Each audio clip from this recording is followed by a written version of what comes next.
안녕하세요. 금융과 시사 관련돼서 일반인들이 알기 어려운 전문 내용을 조금 쉽게 전달해 드리고자 노력하는 청세롬입니다. 음, 오늘 시장이 글로벌 시장은 조금 불안했어요. 폭락도 나오고 보시는 것처럼 환율이라든지 유가가 많이 올랐죠. 음, 코스피 같은 경우에는 나름대로 그래도 의미 있게 상승이 나오다가 막판에 조금 상승폭을 반납하면서 강보합 수준 0.16%로 마감이 되었고요.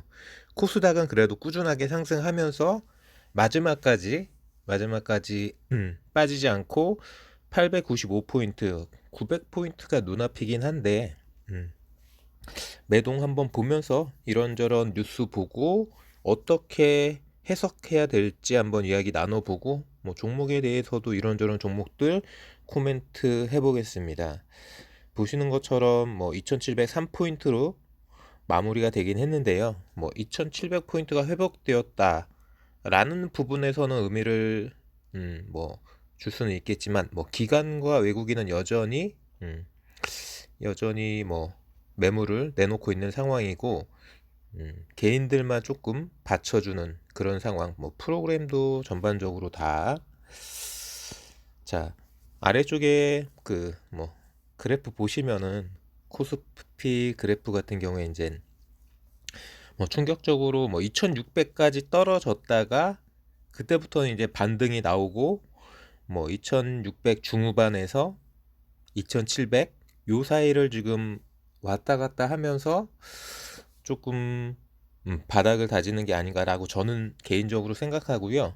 음, 아시는 것처럼 지금 코스피가 우리나라 이 기업들이 정상적으로 돈을 벌었을 때 평가 받아야 되는 것보다 훨씬 저평가 받고 있는 게 사실이기 때문에 음, 러시아나 우크라이나 전쟁이나 여러 가지 미국의 긴축, 금리 인상, 물가 불안 음, 이런 부분이 반영된다 하더라도 조금 많이 저점 구간인 건 사실이기 때문에 지수 자체가 저점인데 그렇다면 종목 중에서 조금 비싸지 않은 충분히 미래 성장 가치가 있지만 주가가 조금 하락폭이 컸던 그런 종목들 위주로 투자를 해보시는 게 맞는 거라고 저는 생각하고요.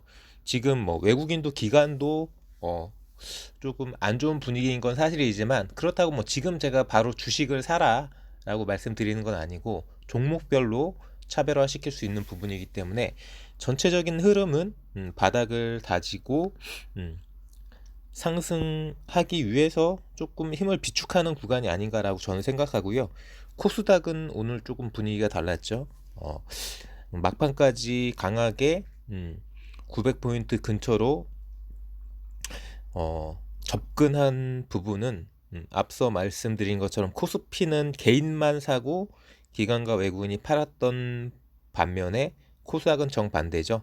개인만 팔고 외국인과 기관이 샀어요. 그러니까 우리들은 다른 개인들이 팔고 사고에 신경 쓸 게 아니라 이런 시장에서 우리들은 다른 개인 투자자, 개미 투자자들이 어떻게 매수 매도를 하든 요렇게 매동이 잡힐 때 종목이든 지수든 요렇게 외국인과 기관들이 강하게 매수를 해주는 이런 날에 종목별로 거래량이나 여러 가지 타점, 양봉들을 보시면서 저가 매수하는 게 맞는 거라고 여러 번 말씀드렸습니다. 야, 요렇게 코스피와 코스닥 분위기가 왜 달랐는지를 한번 말씀드렸고요.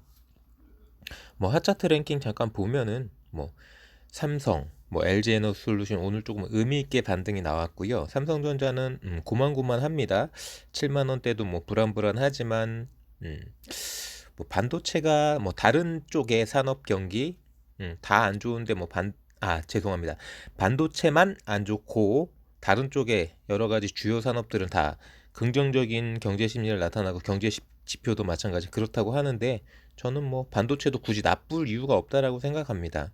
음, 그렇게 받아들일 수 있고요. 두산중공업은 원전 관련해서도 뭐 여러 가지 설왕설래가 있기 때문에 음, 사람들이 조금 주목하고 있는 것 같고 어제도 말씀드렸죠. 제가 신풍지약 뭐 더 갈 자리는 아닙니다. 비싼 자리라고 저는 생각하고요. 개인적으로 뭐 이제는 됐어라고 생각하신 분들은 모르겠습니다. 아직 덜 음, 정신을 덜 차리셨나요?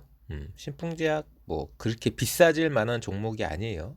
비싸질 만한 종목이 아니고 음, 현대차는 뭐 여러 가지로 조금 뭐 러시아나 우크라이나 사태 관련돼서 조금 직격탄은 맞는 분위기이기 때문에 주가가 조금 조정을 받고 있다라고 보여지고요. 카카오는 뭐 플랫폼이긴 하지만 인터넷 플랫폼 여러 가지로 뭐 규제라든지 어떤 경영 관련 뭐 자회사 상장 관련해서도 잡음이 많기 때문에 당장 뭐 이 두세 달 안에 조금 정상 계단으로 올라오기는 저는 힘들 거라고 생각합니다. 뭐 에디슨 EV는 뭐 저도 여러 번 변동성 종목으로 말씀드렸는데 계속해서 뭐 쌍용차 인수 관련해서 계속 돈질이 만들어지는 분위기이기 때문에 계속 사람들의 뜨거운 관심이 있기 때문에 돈질도 들어오고 거래량도 터지고 그 거래량이 터지는 만큼 뭐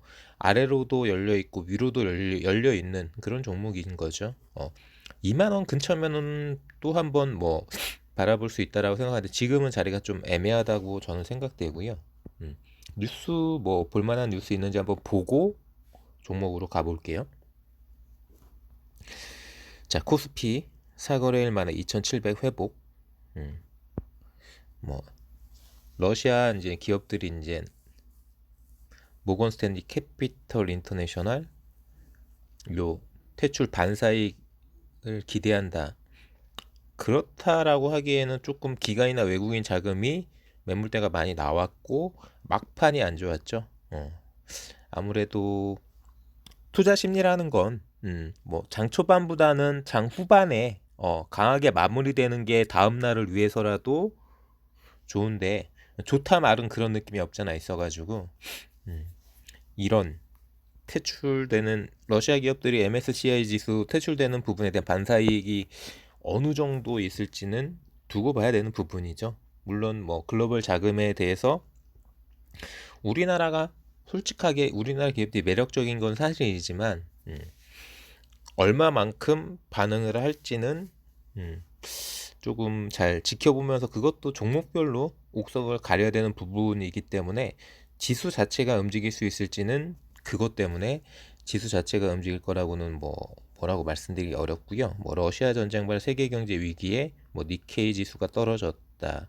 뭐 글로벌 경기 둔화 가능성에 뭐 증시가 짓눌릴 수 있다. 뭐 이런 경고성 이야기가 많이 시장이 시작되기 전에 뭐 8시, 9시 이렇게 들려왔지만 그래도 뭐 양시장 모두 플러스권으로 마무리가 되었고요. 특히 코스닥 같은 경우에는 뭐 쌍끌이 매수, 기관과 외국인의 쌍끌이 매수로 2% 가깝게 마무리가 되었어요.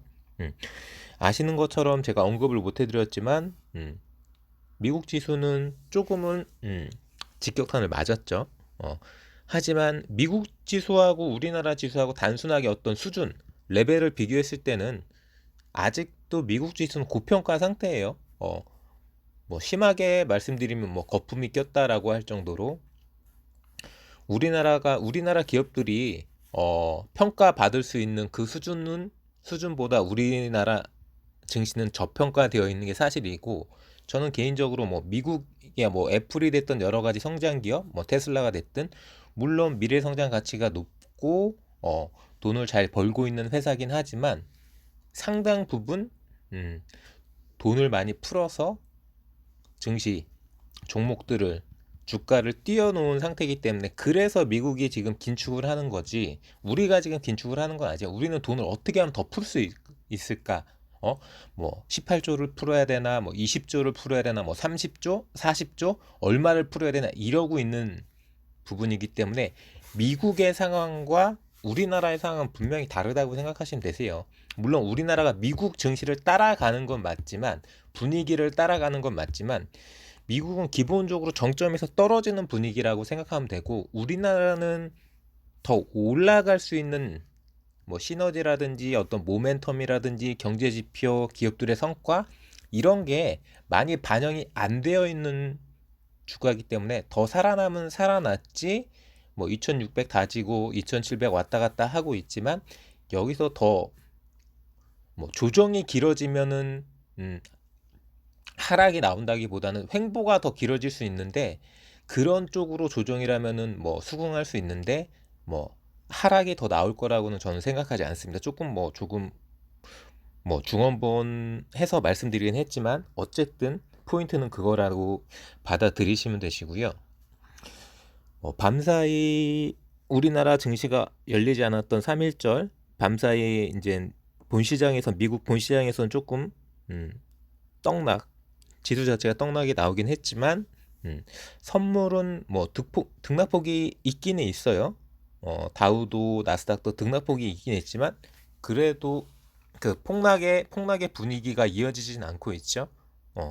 오늘 밤 뭐 증시가 어떻게 될지 또 밤사이 또 러시아하고 우크라이나 이 전쟁에 대해서 어떤 소식이 들려올지는 그때그때 잘 대응을 하셔야 되기 때문에 지금은 어떤 정답을 정해놓고 대응하는 게 아니라 순발력 있게 빠르게 기본적으로 현금을 갖고 있어야 되시고요. 그 현금을 가지고 시장이 열렸을 때 저점 매수할 수 있는 종목들 위주로 짧게 대응을 하시고 시장이 끝나기 전에 모두 종목들에 대해서 현금화를 시키고 오버나잇 없이 정리하는 이렇게 반복하는 위험을 회피하고 리스크를 없애는 그런 단기 투자 전략이 저는 이런 시장에선 가장 최적화된 뭐 매매 기법, 투자 원칙이 아닌가라고 생각되고요. 자, 어떤 종목을 한번 말씀드려 볼까요? 뭐 최근에 뭐 크래프톤, 아이의, 텔레치스, 아주아이비 투자, 신풍제약도 다 한 번씩 다 말씀드렸고요. 뭐 카카오페이나 뭐 위메이드 관련해서는 저는 뭐 긍정적으로 보지 않는다라고 여러 번 말씀드렸죠. 제가 뭐 이 자리 정도에서는 뜰 수 있는 자리 아닌가라고 말씀드렸던 한국 BNC 거래량이 더 터져야죠. 뭐 200만 주, 300만 주 정도로는 조금 이 오늘 같은 경우에 뭐 17,000원 찍었다가 8% 정도 찍었다가 이제 VI를 못 걸고 아쉽게도 뭐 윗골이 달리면서 많이 빠지긴 했는데 원래 이런 주식이에요. 원래 한국 BNC한 종목이 이렇게 계속 계단식으로 쌓아가면서 상승하는 게 아니라 오를 만큼 오르면 떨어지는 그런 종목이라고 생각하고 그날도 뭐 충분하게 눈치 잘 빠르게 판단하시고 들어가셨던 분들은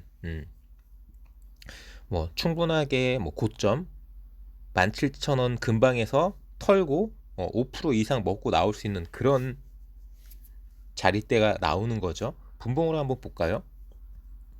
보시는 것처럼 뭐 지루하게 이렇게 장 시작해서 뭐 16,000원 정도까지 한번 쏴줬다가 더 못 달리는 상태에서 다시 16,000원이 깨진 자리에서 뭐 분봉상으로 보셔도 장 초반에도 9시 언저리에도 분봉이 확 떠버리는 거래량이 확 떠버리는 거 볼 수 있고요. 더더구나 12시를 넘기면서부터는 더 확실하게 거래량이 확 뜨죠. 5배에서 10배 뜨는 그 거래량이 있기 때문에 지금 이게 3분봉이니까 1분봉으로 보면은 더 세밀하게 확인할 수 있을 거예요. 이렇게 양봉이 만들어지고 거래량이 확 떠버리는 5배에서 10배 정도 확 떠버리는 자리에서 그런 타점 비행기가 뜨는 자리로 저점 매수해서 뭐 17,000원이든 뭐 16,000 뭐 600원, 700원, 800원이든 고점에서 2, 3% 꺾이는구나. 여기까지구나. 라고 생각하시고 욕심을 버리고 당연히 익절하면 아무 문제 없는 거죠. 저점 매수, 고점 매도. 들어가실 때도 저점에서 뭐 거래량 5배, 10배 확인하고 양봉 2-3개 정도 확인하고 들어가셨을 때도 나는 맞다라고 생각하고 들어갔지만 그 자리에서 지지부진하거나 못 간다면은 뭐 2, 3% 밀리기 전에 뭐 1%가 밀리든 뭐 2%가 밀리든 손절 치면 아무것도 아니에요. 어, 주식 투자하면서 1% 손절을 못 친다. 그럼 주식 투자 안 해야지 맞는 거죠. 근데 그게 아니라 맞게 방향성 올라타서 쭉 상승이 나온다. 그럼 그 상승을 쭉 음, 즐기다가 그게 고점인지 저점인지 그 순간에는 모르겠지만 쭉 상승하던 주가가 더 달리지 못하고 뭐 1%가 빠지든 2, 3%가 빠지든 출렁거린다. 그러면 미련 없이 나오면 됩니다. 이 종목 같은 경우에 오늘 같은 경우에도 뭐 16,000에 건지든 그 밑에서 건지든 건졌을 때 뭐 16,800원이든 뭐 16,700원이든 그 변동폭 뭐 5% 정도만 변동폭을 취할 수만 있어도 충분하게 행복한 거죠. 지금 같은 시장에서 그날 5% 먹을 수 있는 종목이 흔하진 않아요. 그렇기 때문에 항상 한국 BNC는 뭐 2만 원이 깨진 자리에서는 언제든지 더 높은 슈팅이 나올 수도 있지만 욕심만 부리진 마시고요.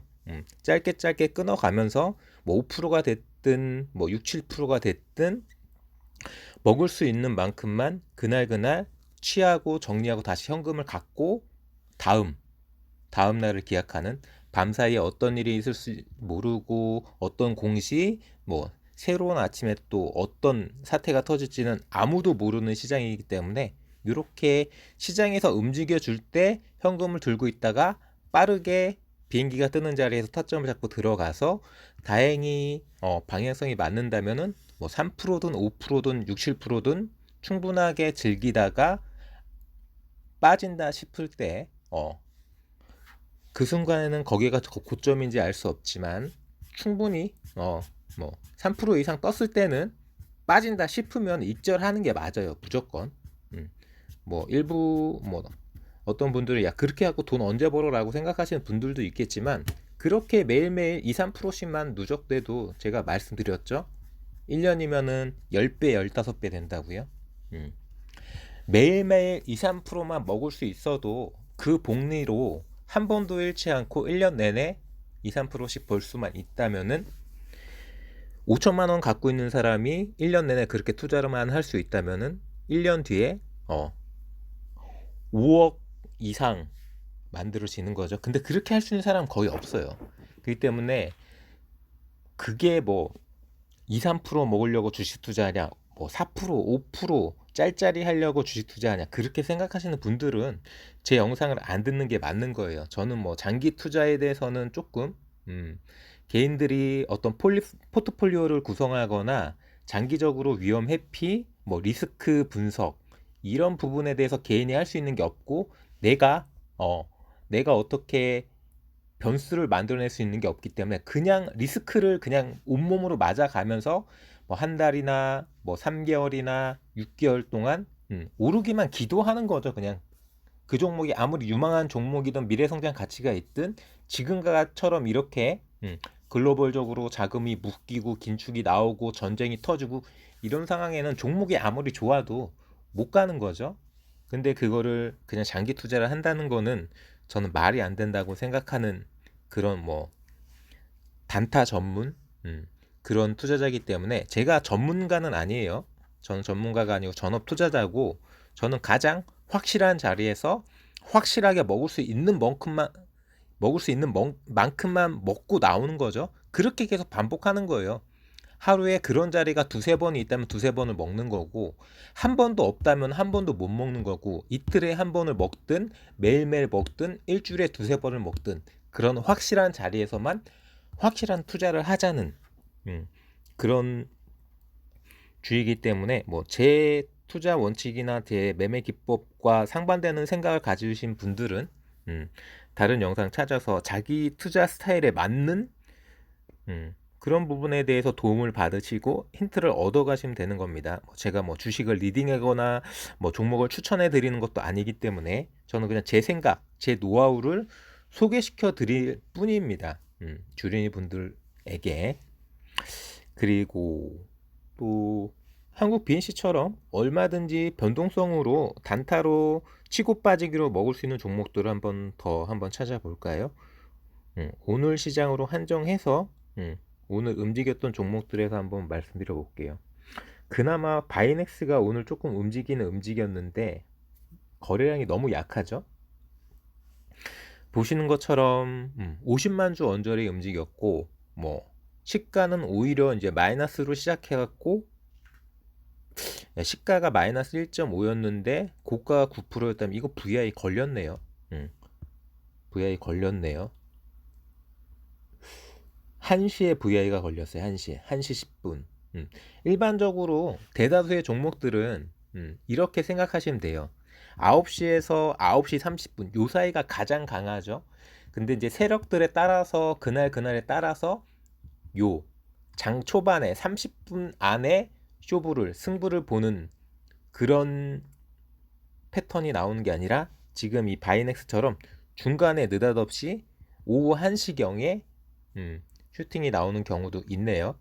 물론 장 후반에 종가 베팅 할 수 있는 그런 구간이 나오는 경우도 있어요. 그러니까 가장 많이 변동성이 있는 게 시장이 열렸을 때 가장 큰 변동성은 9시에서 9시 30분 이때 거의 승부가 난다고 보시면 되고, 그 이후로 장이 끝나기 한 2시까지는 거의 이제 뭐 그냥 어떻게 말씀드리면 또이또이 오르락 내리락만 하다가 조금 뭔가 공시를 기다리고 있다든지 뭔가 변수가 있는 종목들 같은 경우에는 종가에서 조금 움직이고 끝나는 그런 경우가 있죠. 그렇기 때문에 대부분 단기 투자하시는 분들은 9시에서 9시 30분 한 2시 반부터 3시 뭐 10분 20분 요 사이에 조금 집중을 하는 편이죠. 저도 마찬가지고. 그리고 이제 그 사이에 뭐 점심시간 전후로 해서 뭐 11시에서 12시 1시 이때는 조금 루즈하게 뭐 다른 일도 해가면서 조금 여유 있게 뭐 다른 종목도 쳐다보면서 이런 시간을 갖는다라고 생각하시면 되시고요. 바이넥스 같은 경우에는 그렇게 조금 약간 주 타켓 시간이 아니었던 1시에 VI가 걸렸었는데 3분봉으로 한번 볼게요. 어떤 움직임이었는지. 자, 나름대로 갭이 떴어요. 지난달 2월 28일 마지막 거래일이 뭐 한 13,000원대 정도에서 마무리가 되었는데, 거기에서 장이 시작하자마자 이제 마이너스 한 1% 정도 찍고 마이너스 1% 찍고 나서 그냥 뭐 느닷없이 달리기 시작하죠. 보시면은 거래량도 하나, 둘, 세 번째 세 번째 3분봉 보면 뭐 확 떠버리죠. 한 뭐 5,000주도 거래 안 되던 게 28,000주가 거래됐으니까 뭐 5배 이상 떠버리는 그런 순간이기 때문에 이때 잡았어야 되는 게 맞는 거죠. 그리고 이때 기준으로 이전 3분봉을 보면은 양봉이 이미 2개 터진 상태잖아요. 양봉이 2개 터져 있는 상태에서 다시 장대 양봉이 터지면서 장대 거래량이 붙었기 때문에 이 초입에 들어가는 게 맞는 거예요. 14,000원으로 올라오기 전에 13,600원, 700원, 800원 이때 결심하고 들어가는 게 맞는 거죠. 그렇게 해서 들어가셨다면은 이 퍼포먼스를 충분하게 즐기다가 고점 자리에서 이절을 하는 게 맞는 거고요. 뭐 경우에 따라서는 지루한 뭐 횡보 구간을 겪을 수도 있고 1% 이내에서는 출렁거릴 수도 있습니다. 1% 이내에서는 한번 기다려 보다가 1%가 딱 꺾이는 순간은 1% 2% 꺾이는 순간은 아니다 싶으면 못 간다라는 생각을 갖는 게 맞는 거죠. 결과적으로 장 초반부터 움직이긴 했는데 바이낸스가 장 초반부터 움직이긴 했는데 VI가 걸린 건 1시에 걸렸어요. 그러니까 조금 지루하게 9시부터 한 11시, 12시까지 뭐 14,000원 초반대 이렇게 왔다 갔다 하다가 1시에 이제 14,450원까지 찍어주면서 VI가 걸렸다라고 생각하시면 될 것 같고요. 하지만 거래량은 이게 무슨 어떤 본격적인 바닥 탈출이나 바이넥스가 이제 진정하게 재평가를 받을 수 있는 이전 자리 뭐 2만 원대 후반 이상 찍어줄 수 있는 그런 퍼포먼스가 나오는 그런 초입이라고는 전혀 볼 수 없죠. 뭐 뉴스 나온 거 있는지 한번 잠깐 볼까요? 작년 영업이익이 131억이어서 한 20% 가깝게 떨어졌다라는 공시가 있고요. 그 외에 다른 거는 뭐 별다른 건 없는 것 같아요. 다른 거 별다른 거 없는 것 같고, 요거 보죠.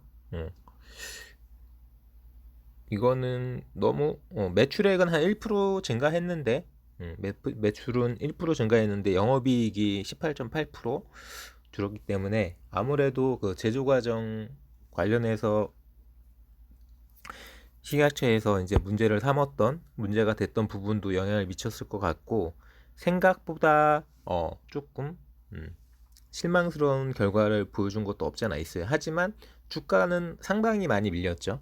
결과적으로 이제 매출은 비슷한데, 작년하고 매출은 비슷한데 작년 이맘때 주가하고 비교하면은 반토막 이상 난 거죠. 주가는 반토막 이상 났기 때문에 충분히 저평가예요. 보시는 것처럼 뭐 재무제표상으로 뭐 매출액이 지금 뭐 한 1% 정도 떨어졌다니까 한 1300억 수준일 것 같고요. 매출은 1300억 수준, 영업이익은 130억, 한 20% 가깝게 떨어졌으니까 130억 수준으로 나왔고요. 그러면 결과적으로 매출이 1300억에 영업이익이 130억이면 딱 10%예요. 뭐 10%면은 나쁘지 않죠. 나쁘지 않고, 그렇다고 뭐 그렇게 막 어닝 서프라이즈 정도 수준까지는 아니에요. 솔직히 뭐 조금 장사를 이전 연도보다 못한 건 사실이지만, 뭐 작년 말에 셀트리온하고 뭐 MOU도 맺고, 뭐 바이오시밀러 관련해서 글로벌적인 역량을, 이 바이오 CMO 관련된 역량을 키워가지고 계속해서 미래 성장 비전을 만들어내겠다라는 발표도 있었고, 회사에서 나름대로 뭐 영업이나 뭐 투자나 이런 쪽으로 계속 꾸준히 잘 하고는 있는데, 생각만큼 뭐 이슈라든지 뭐 거래량이나 뭐 주포들의 움직임, 주가에 관련된 퍼포먼스는 생각만큼 안 나오고 있는 거죠.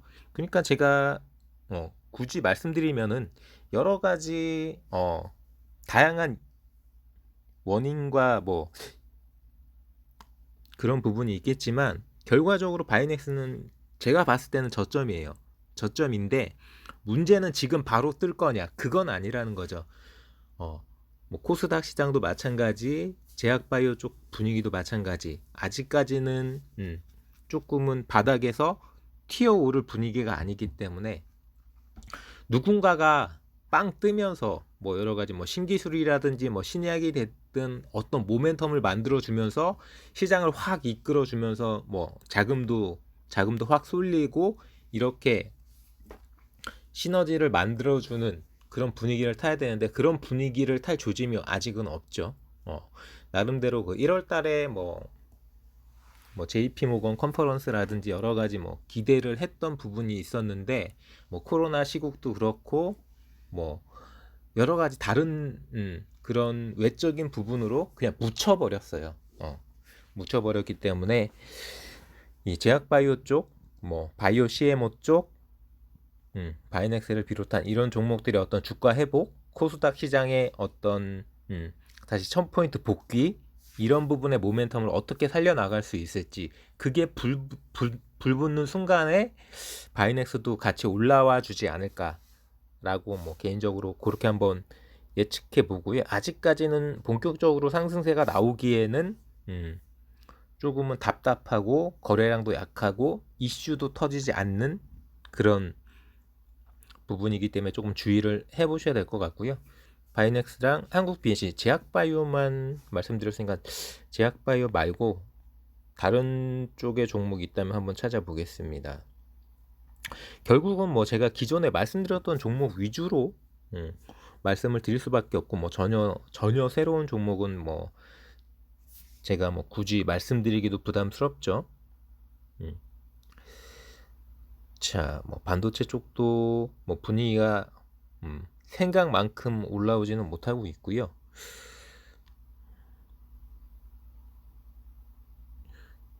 대다수 뭐 지금 뭐 프리엠스나 뭐 안랩이나 뭐 덕성, 뭐 경남스틸, 뭐 삼부토건, 이런 정치 테마주들도 뭐 크게 움직임이 없어요. 좀 특이하다면 프리엠트가 오늘 좀 많이 빠졌네요. 자, 대우건설 한번 볼게요. 대우건설. 자, 6,000원이 깨진 구간도 조금은 의외였던 건 사실인데, 시장의 분위기가 뭐 크게 올라온 것도 없는데 대우건설은 뭐 어느덧 6,380원이에요. 오늘도 뭐 나름대로 이게 뭐 가볍게 날아가는 종목이 아니기 때문에 오늘도 뭐 1.75% 정도 움직였다는 얘기는 충분하게 시장보다 좋았다라고 말씀드릴 수 있고요. 코스닥이 아니라 코스피 200에 들어가는 포함되는 뭐 어떻게 말씀드리면 나름대로 뭐 전통의 건설 강자죠. 물론 뭐 중흥건설이 인수해가지고 뭐 새우가 고래를 삼켰네 어쩌네 그런 이야기도 있지만 차트 잠깐 보시면은 일봉상으로 뭐 5,300원 뭐 6,000원이 깨진 저런 자리는 솔직하게 말씀드려서 막 기회인 거죠. 뭐 저런 자리에서 건지셨던 분들이 있다면은 뭐 지금 팔아도 뭐 1,000원 이상 뜬 자리이기 때문에 5,300원 기준으로 1,000원이 떠버리면은 뭐 15%가 훨씬 넘는 거 아닙니까? 20% 가깝게 상승한 구간. 그렇다고 뭐 시간이 많이 걸린 것도 아니고 뭐 한 달 남짓한 시간 동안에 이렇게 움직였다. 이 무거운 종목이 그렇다고 뭐 특별하게 뭐 건설 경기 관련돼서 뭐 긍정적인 흐름이 있는 건 아니지만 뭐 다들 아시는 것처럼 뭐 대우건설이 지금 수주한 물량만 해도 4년, 5년 뭐 수조 원어치 물량을 지금 받아놓고 있기 때문에 뭐 매출이라든지 뭐 영업이익이라든지 미래 성장 가치라든지 이런 거에 대해서는 뭐 의심할 여지가 없어요. 근데 더더구나 뭐 코로나가 끝나고 본격적으로 경제가 활성화되고 대선이 끝나면은 뭐 재건축이나 재개발 또는 공급 이런 이슈들로 인해 가지고 플러스 알파면 플러스 알파지 마이너스일 거는 1도 없기 때문에 뭐 6,500원, 7,000원, 8,000원 상승 국면이면 상승 국면이지 떨어질 거는 없다고 저는 생각하는 종목이에요. 대우건설. 물론 뭐 이 종목이 뭐 단타로 접근하거나 짧게 치고 빠지는 이런 종목은 아니에요.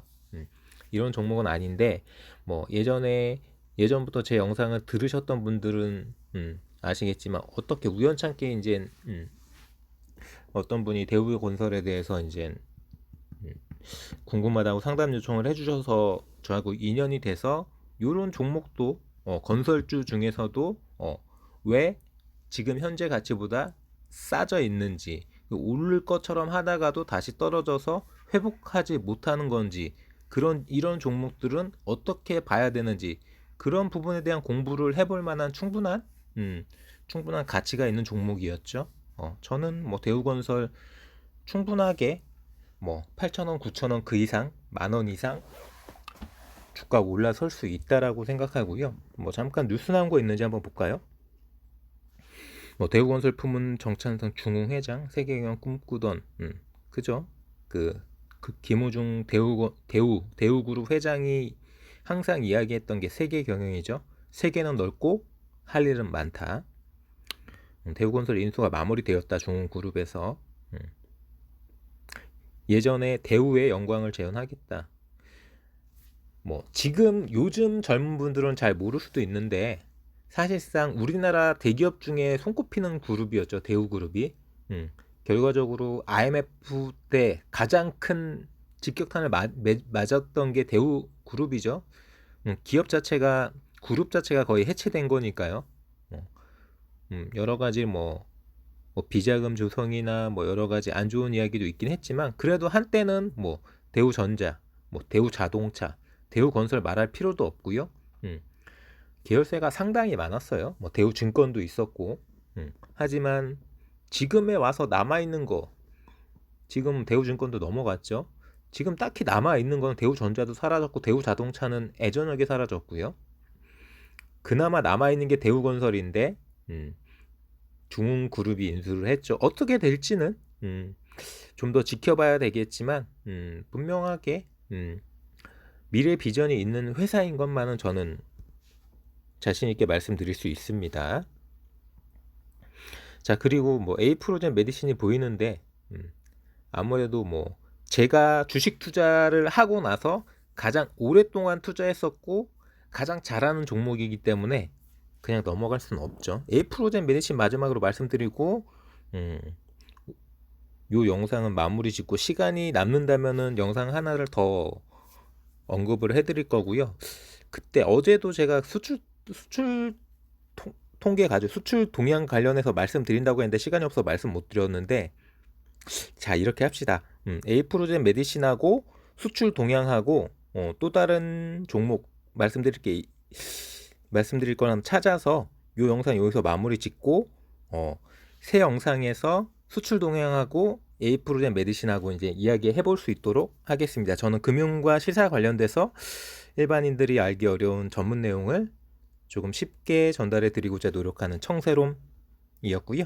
자, 지금 바로 검색창에 청새롬